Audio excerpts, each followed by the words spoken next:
SSLCയുടെ പാഠഭാഗങ്ങൾ 9ാം ക്ലാസ്സിലുണ്ടോ? ഇപ്പം മാറിയ ടെക്സ്റ്റ് ബുക്കിൽ നമുക്കിത് കാണാൻ പറ്റും. അപ്പോൾ അതിലേക്ക് ഞാൻ പോകുന്നതിന് മുന്നേ ഏറ്റവും ഇമ്പോർട്ടൻ്റ് ആയിട്ടുള്ള കാര്യം എന്താണെന്ന് വെച്ചാൽ, നമ്മുടെ ചാനലിലേക്ക് ആദ്യമായിട്ടാണ് വരുന്നതെങ്കിൽ സബ്സ്ക്രൈബ് ചെയ്യുക, ലൈക്ക് അടിക്കുക, ഷെയർ ചെയ്യുക. ഓക്കെ, ഞാൻ നിങ്ങളുടെ സ്വന്തം പസൽ സാർ. വെൽക്കം ടു ഏഗൻ ലേണിംഗ്. ഏറ്റവും പ്രധാനപ്പെട്ട ഒരു കാര്യമാണ്, നിങ്ങൾ ഇതുവരെ അറിഞ്ഞിട്ടില്ലാത്ത അല്ലെങ്കിൽ അറിയേണ്ടിയിരിക്കുന്ന ഒരു കാര്യമാണ്. എന്താണെന്നറിയോ? നമ്മുടെ കഴിഞ്ഞ വർഷം വരെ അല്ലെങ്കിൽ ഈ വർഷം ഇപ്പോൾ SSLC എക്സാമിനേഷൻ എഴുതിയ ആൾക്കാർ, ഇനി അടുത്ത വർഷം എഴുതാൻ പോകുന്ന ആൾക്കാർ, അവർ പഠിക്കുന്ന ഒരു ചാപ്റ്റർ ഇപ്പോൾ 9ാം ക്ലാസ്സിലേക്ക് എടുത്തിട്ടുണ്ട്. 9ാം ക്ലാസ്സിൽ ജോഗ്രഫിയിലെ SS2 first chapter, second chapter, third chapter detail ആയിട്ട് സംസാരിക്കാനുണ്ട്. അവസാനം വരെ വീഡിയോ കാണുക, എന്തായാലും ഉപകാരത്തിൽ കൊള്ളും, നിങ്ങൾ ശ്രദ്ധിക്കണം. ഓക്കെ, അപ്പോൾ ഇത് ഒരുപാട് വലിയ അനാലിസിസ് അല്ല, എന്നാലും എനിക്ക് തോന്നുന്ന കുറച്ച് കാര്യങ്ങളും അറിഞ്ഞ കാര്യങ്ങളും ഇനി നിങ്ങൾ അറിയേണ്ട കാര്യങ്ങളും ഇമ്പോർട്ടൻ്റ് ആണ് സോഷ്യൽ സയൻസുമായി ബന്ധപ്പെട്ടത്. ഓക്കെ, സ്കിപ്പ് ചെയ്യാതെ അവസാനം വരെ കാണണം. ഒന്നാമത്തെ കാര്യം എന്താണെന്ന് വെച്ചാൽ, ഒരു ചാപ്റ്റർ 10ാം ക്ലാസ്സിൽ നിന്ന് 9ാം ക്ലാസ്സിലേക്ക് മാറ്റുക എന്ന് പറഞ്ഞാൽ നമ്മളെ സംബന്ധിച്ചിട്ട്, അതായത് കുട്ടികളെ സംബന്ധിച്ചിട്ട് പേടിയാണ്. കാരണം 10ൽ പഠിക്കേണ്ട കാര്യങ്ങൾ ഞങ്ങൾ 9ലെ പഠിക്കേണ്ടി വരുമല്ലോ എന്നൊരു പേടി. സത്യം പറഞ്ഞാൽ 10ാം ക്ലാസ്സിലെ ഏറ്റവും ടഫാണെന്ന് പറയപ്പെടുന്ന ഒരു ചാപ്റ്ററാണ് India the land of diversity. ഇതാ നിങ്ങൾക്കിത് കാണാൻ പറ്റും, ആ ചാപ്റ്ററിൻ്റെ പേര് ഇതാ ഇവിടെ കൊടുത്തിട്ടുണ്ട്, India the land of diversity.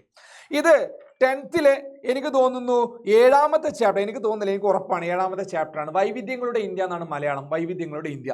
ഇതിൽ നമ്മൾ പഠിക്കുന്ന കാര്യങ്ങൾ എന്താണെന്ന് ചോദിച്ചാൽ, ഇന്ത്യയുടെ മൊത്തം, ഇതിപ്പോൾ ഇന്ത്യയുടെ ഒരു ഭാഗമാണെങ്കിൽ ഇന്ത്യയുടെ മുകൾ ഭാഗം മുതൽ ഇങ്ങോട്ട് എല്ലാം, ഇന്ത്യയുടെ കശ്മീർ താഴെ എല്ലാ ഭാഗങ്ങളും മുഴുവനായിട്ട് നമ്മൾ ഇടകീറി പരിശോധിച്ചിട്ട് ഇങ്ങനെ വന്ന് എല്ലാം പരിശോധിക്കുന്ന ഒരു ചാപ്റ്ററാണിത്. ഓക്കെ, അടിപൊളി ചാപ്റ്ററാണ് എന്നെ സംബന്ധിച്ച്. പക്ഷേ മക്കൾ എപ്പോഴും ബുദ്ധിമുട്ട് പറയുന്ന ഒരു ഭാഗമാണ്.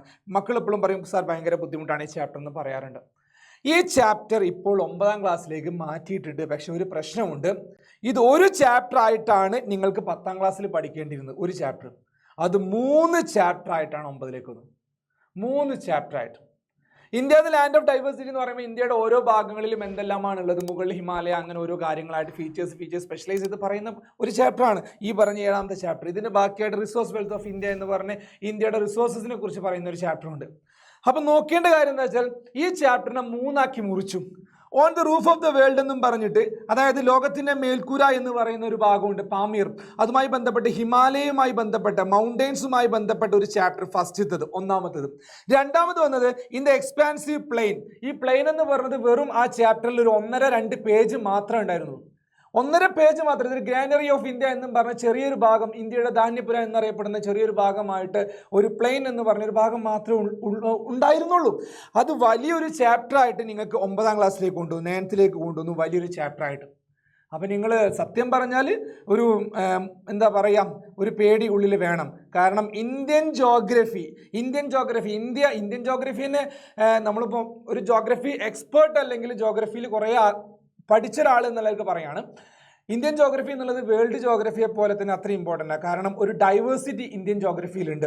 മൗണ്ടെയ്ൻസ് ഉണ്ട്, ഡെസേർട്ട് ഉണ്ട്, മരുഭൂമികളുണ്ട്, പർവ്വതങ്ങളുണ്ട്, നദികളുണ്ട്, കോസ്റ്റൽ ഏരിയ, തീരപ്രദേശങ്ങളുണ്ട്, മാംഗ്രൂവ്സ് ഉണ്ട്, പ്ലാറ്റ്യൂ ഉണ്ട്, ലോലാൻഡ് ഉണ്ട്, ഹൈലാൻഡ് ഉണ്ട്. ഇന്ത്യയിൽ തന്നെ ഏറ്റവും ഹയസ്റ്റ് പീക്കുകൾ 8000 മീറ്ററിന് മുകളിലാണ്. ഏറ്റവും lowest point below 30 metre, below 50 metre ഒക്കെ താഴെ കുട്ടനാട് പോലുള്ള സ്ഥലങ്ങളുണ്ട്. അപ്പോൾ നമ്മൾ ആലോചിക്കേണ്ട ഇത്രയും ഡൈവേഴ്സിറ്റി നമ്മുടെ ടോപ്പോഗ്രഫി, ഫിസിയോഗ്രഫിയിലൊക്കെ ഉണ്ട്. അതിനെക്കുറിച്ച് ഡീറ്റെയിൽ ആയിട്ട് പഠിക്കേണ്ടത് നമ്മുടെ ആവശ്യമാണ്. സിവിൽ സർവീസ് പോലുള്ള അല്ലെങ്കിൽ മറ്റ് PSC എക്സാമിനേഷൻ, SSC എക്സാമിനേഷൻ പോലുള്ള കോമ്പറ്റേറ്റീവ് എക്സാമിനേഷൻ നമുക്ക് ആവശ്യമാണ്. അപ്പോൾ അതിൻ്റെ ഇൻ ഡെപ്ത് ചാപ്റ്റേഴ്സ് ആണ് ആദ്യത്തെ 3 ചാപ്റ്റേഴ്സ്. എൻ്റെ ഭാഷയെ പറഞ്ഞാൽ യു ആർ വെരി ലക്കി. ഞാൻ പറയും നിങ്ങൾ വളരെ ലക്കിയാന്ന് പറയും. കാരണം ഇത്രയും ഇൻ ഡെപ്ത് പഠിക്കാനുള്ള അവസരം ഞങ്ങൾക്ക് അന്ന് കിട്ടിയിട്ടില്ലായിരുന്നു. ഞങ്ങളൊക്കെ പഠിച്ചിരുന്ന കാലത്ത് നിങ്ങളുടെ സീനിയേഴ്സിന് കിട്ടിയില്ലായിരുന്നു. അപ്പോൾ അത് നിങ്ങൾ ലക്കിയാണ്, ഒരുപാട് പഠിക്കാനുണ്ട് എന്നുള്ളതിൽ. പക്ഷേ പഠിച്ചാൽ ഉപകാരത്തിൽ കൊള്ളുകയും ചെയ്യും. പഠിപ്പിക്കാൻ ഞങ്ങൾ റെഡിയാണ്. ഏഗണുണ്ട്, ഏഗൻ്റെ ആപ്പ് റെഡിയാണ്. ഏഗൻ്റെ മുത്തുമണികളല്ലേ നിങ്ങൾ, ഏഗൺ വാരിയേഴ്സ് അല്ലേ, 9th ബാച്ച് അല്ലേ, ഇങ്ങോട്ട് കയറി വാട്ടോ മക്കളെ. Listen, plateau where the earth history slumbers. ഇത് വളരെ ഇമ്പോർട്ടൻറ്റ് ചാപ്റ്ററാണ്. അതായത് ഇത് കഴിഞ്ഞ വർഷം 9ൽ ഉണ്ടായിരുന്ന ഒരു ചാപ്റ്ററിൻ്റെ കുറച്ചൊരു കണ്ടിന്യൂഷനും കൂടിയാണ്. അതായത് ഇന്ത്യയുടെ ഏറ്റവും ഓൾഡസ്റ്റ് എന്ന് വെച്ചാൽ ഏറ്റവും പുരാതനമായ ഭാഗവും, അതുപോലെ ഏറ്റവും ഹാർഡസ്റ്റ്, ഏറ്റവും ക്രിസ്റ്റലൈൻ റോക്സ് ഒക്കെ കാണുന്ന പാറക്കെട്ടുകളൊക്കെ കാണപ്പെടുന്ന പീഠഭൂമികളെക്കുറിച്ച്, പ്ലാറ്റ്യൂവിനെ കുറിച്ചിട്ടാണ് ഈ ചാപ്റ്റർ. ഇതും നമ്മുടെ 7ാമത്തെ ചാപ്റ്ററിൽ 10ാം ക്ലാസ്സിലെ 7th ചാപ്റ്ററിൻ്റെ ചെറിയൊരു ഭാഗമായിരുന്നത്. ഓക്കെ, അപ്പം നമ്മൾ ആലോചിക്കേണ്ട കാര്യം എന്താണെന്ന് ചോദിച്ചാൽ, 9ാം ക്ലാസ്സിൽ നിങ്ങൾ പഠിക്കുന്ന കാര്യങ്ങൾ കഴിഞ്ഞ വർഷം അല്ലെങ്കിൽ ഈ വർഷത്തെ 10ാം ക്ലാസ്സിൽ പഠിക്കുന്ന ഭാഗങ്ങൾ തന്നെയാണ്. അതിൻ്റെ in depth in the sense കുറച്ചും കൂടെ ഉള്ളിലേക്ക് ഇറങ്ങി ചെന്ന് പഠിക്കാൻ പോവുക, കുറച്ചും കൂടി ഡെപ്തിൽ പോവാണ്. പഠിച്ചിരിക്കണം. കാരണം ഭാവിയിൽ ഫ്യൂച്ചറിൽ അത്രയും ഉപകാരപ്രദമാവുന്ന കാര്യങ്ങളാണ്.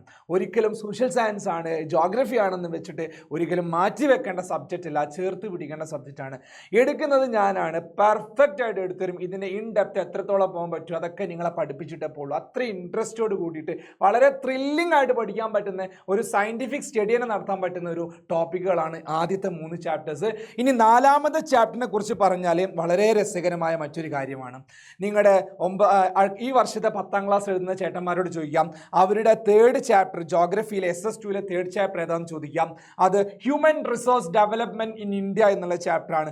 മാനവ വിഭവശേഷി വികസനം ഇന്ത്യയിലെ ഹ്യൂമൻ റിസോഴ്സിനെ കുറിച്ചുള്ള chapter human resources for the national development എന്നുള്ള പേരിൽ ഇങ്ങോട്ടേക്ക് മാറ്റിയിട്ടുണ്ട്. അപ്പോൾ ഈ ചാപ്റ്ററിനെ കുറിച്ച് നാം പറഞ്ഞല്ലോ, രണ്ടും ഏകദേശം ഒരേ ചാപ്റ്റേഴ്സ് ആണ്. അപ്പം 10ാം ക്ലാസ്സിൽ ഇപ്പോൾ പഠിക്കുന്ന ചാപ്റ്ററാണ് 9ാം ക്ലാസ്സിൽ നിങ്ങൾ പഠിക്കുന്നത്.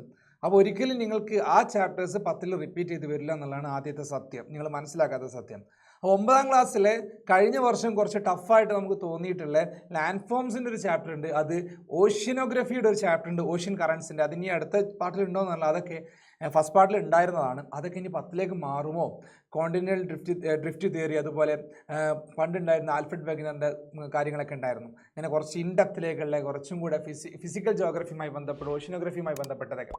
അപ്പോൾ അതിൽ നിന്നൊക്കെ ആയിരിക്കും അടുത്ത വർഷം ചാപ്റ്റർ മാറി വരുമ്പോൾ പുതിയ പുസ്തകത്തിൽ കാണാൻ പറ്റുന്ന ചാപ്റ്റേഴ്സൊക്കെ നിങ്ങൾക്ക് തോന്നുന്നു. ഓക്കെ, എനിവേ എന്തായാലും നിങ്ങൾക്ക് ഒരു സന്തോഷ വാർത്തയാണ്. 10ാം ക്ലാസ്സിൽ പഠിക്കേണ്ട കാര്യങ്ങളാണ് ഇപ്പോൾ 9ാം ക്ലാസ്സിൽ പഠിക്കേണ്ടി വരുന്നത്, അതും കുറച്ചും കൂടെ ഡെപ്തിലേക്ക്. ഓക്കെ, അപ്പോൾ എനിവേ നിങ്ങളുടെ കൂടെ ആരുണ്ട്? ഇതൊക്കെ കേട്ട് നിങ്ങൾ പേടിക്കൊന്നും വേണ്ട. ഏകൺ ഇതിൻ്റെ കറക്റ്റ് അപ്ഡേറ്റുമായിട്ട് നിങ്ങളുടെ അടുത്തേക്ക് വരും. ഏകൻ്റെ ഫുൾ ടീം നിങ്ങളുടെ കൂടെയുണ്ട്, ഏകൻ്റെ എല്ലാ ടീച്ചേഴ്സും കൂടെയുണ്ട്. ഓക്കെ, ഒന്നുകൊണ്ടും പേടിക്കണം കേട്ടോ, മൊത്തം സെറ്റാണ്, കംപ്ലീറ്റ് ലെവലാക്കി തരും, ഒരു പേടിയും വേണ്ട. അപ്പോൾ നിങ്ങൾക്ക് ഏകൻ്റെ നമ്മുടെ വാരിയർ ബാച്ചിൽ അഡ്മിഷൻ എടുക്കാൻ താല്പര്യം ഉണ്ടെങ്കിൽ എന്നല്ല, എല്ലാവരും അഡ്മിഷൻ എടുക്കണം. അതിലേക്ക് നിങ്ങളുടെ റെക്കോർഡഡ് ക്ലാസ്സുകളും മറ്റ് ലൈവ് ക്ലാസ്സുകളും എല്ലാം തന്നെ ഉണ്ടായിരിക്കും. അതിന് ജസ്റ്റ് 9207100600 എന്നുള്ള ഈ നമ്പറിൽ ജസ്റ്റ് എന്ത് ചെയ്താൽ മതി, ഒന്ന് കോൺടാക്ട് ചെയ്താൽ മതി. ഓക്കെ, അപ്പോൾ ഇപ്പോൾ ഫസൽ സാറ് പോകുന്നു, ബാക്കി അപ്ഡേറ്റ്സ് ഒക്കെ പിന്നെ തരാം. Thank you, bye, see U.